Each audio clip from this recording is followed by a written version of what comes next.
Γεια σας παιδιά, σήμερα θα φτιάξουμε τροφάκια από Oreo. Για αρχή θα χρειαστούμε 16 μπισκότα Oreo, 200 γραμμάρια τυρί κρέμα και 400 γραμμάρια λευκή κουβερτούρα. Βάζουμε για αρχή τα μπισκότα Oreo στο blender. Λοιπόν, αφού τα βάλουμε στο blender και θα τα χτυπήσουμε,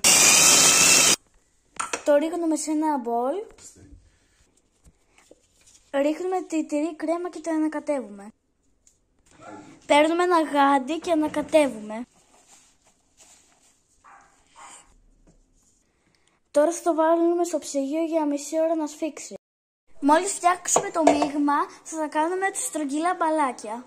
Και θα τα βάλουμε και μια ώρα στο ψυγείο για να σφίξουνε. Λοιπόν, τα αφήσαμε 2 ώρες στο ψυγείο να παγώσει και τώρα είναι έτοιμα. Κάντε like και εγγραφή για περισσότερα. Bye!